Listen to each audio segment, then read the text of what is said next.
వాడు.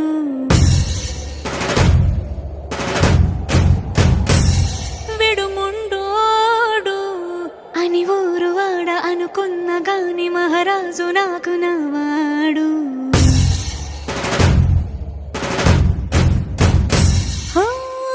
మాట పెడుసైనా మనసులో వెన్న రాయిలా ఉన్నవాడిలోన దేవుడెవరికి తెలుసును నాకన్నా.